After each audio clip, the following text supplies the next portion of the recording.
Having looked at economies of scale and taking a short break to watch other videos on economies of scale, I'll do some more research in it. Now, to the final part of this lecture, which is related to core competencies, which are part of economies of scope. The original piece of work, which literature that was based on by Pralad and Hammold, Core Competencies of Corporation, from Harvard Business Review. It effectively gives you a model, as you see in the picture here.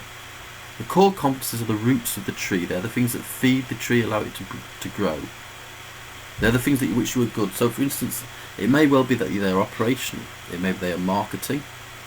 It may well be that they are to do with the fact that you have good processes, you have good sales techniques, you have good deliveries. For instance, like I said before, Amazon has become a core competence about delivering, and now its main product is actually delivering other people's products. So these core competencies are going to grow your core products. And at the end of that video, what you actually sell to consumer is your end products. Your consumers, your customers will take away from it. So your customers, for instance, in the case of Amazon, will receive books or videos or downloads, etc. And the core products will be those online service tools where you can offer them to them, deliver them. But it's all based around the idea of the core competence, which is efficient ordering, efficient processing of orders, efficient delivery. So you can see with Amazon, an example, core competencies are a very key element of it. Another thing you might look at cars. Core competency might be manufacturing, but it may also be in supply of financing, it might be supply of warranties, it might be supply of maintenance.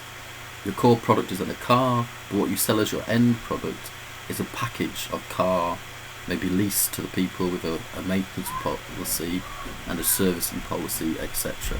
All of which have to be bought as part of a kind of combined augmented end product. These core competencies are based around the idea of efficiency gains from the expansion of the product market scope.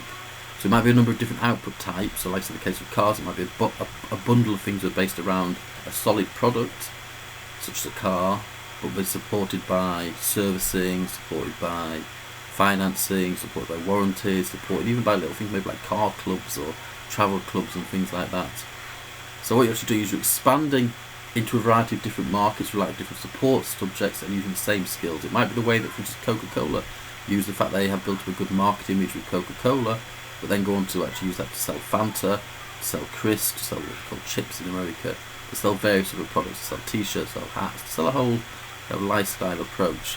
Their core competency is actually in the marketing, and this is transferable across other things.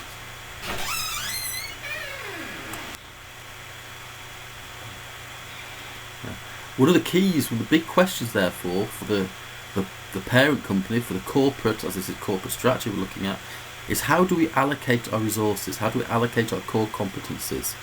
So what if we are particularly good at something? Do we send our specialised employees out into different various strategic business units and get them to use their skills, or do we specialise by having people within the business units who are very good at things and they move on and they learn different talents? So does the centre provide training? Does it actually provide people as resources to move them around? So it's that Hewlett-Packard specialised employees often move between product divisions. Other corporations the other way around. All people receive the general training or the general support from the centre. Do that. So if it's acting more as a parent company rather than enablers that we talked about parent strategy, your marketing people may be responsible for marketing all your products. They'll be based in the centre. The people in the strategic business units may only be responsible for distribution, or they may be responsible for production, but actually supply of finance, purchasing of raw materials, etc. Like in Amazon, which are there, these kind of logistics is its core competence. They will provide all those. And in fact, Amazon supports not only its own strategic business units, but literally thousands and thousands of other companies, other firms that decide to actually have their often tiny one-man operations, one-person operations, operating out of their own homes, etc., but having their products now distributed by Amazon. Often it means they're in Amazon warehouses, people simply buy it, have their stuff allocated by Amazon and distributed by Amazon. That is not doing that. So it all depends. You can either have a core competence and distribute your people, or you can stay at the centre and distribute the support and take control of certain areas. The use of core competence can vary greatly between different areas. Some examples of core competencies.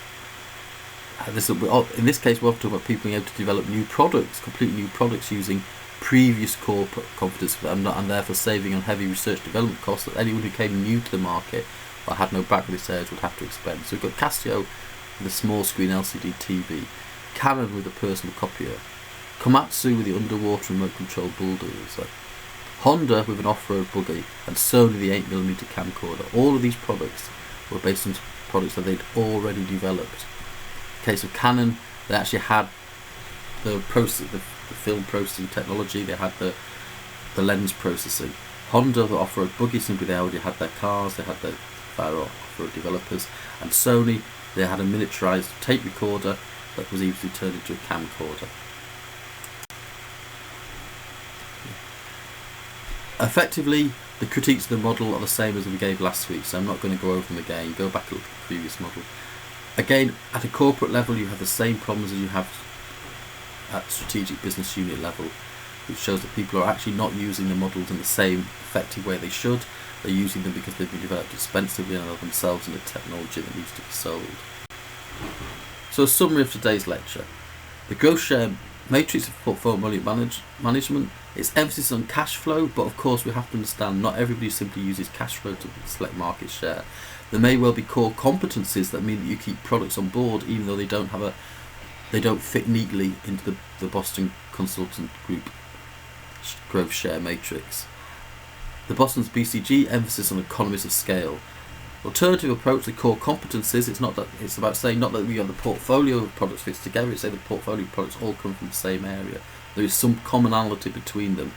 And so the emphasis on shared resources, not on cash flow. And the emphasis here is on economies of scope as the key performance driver.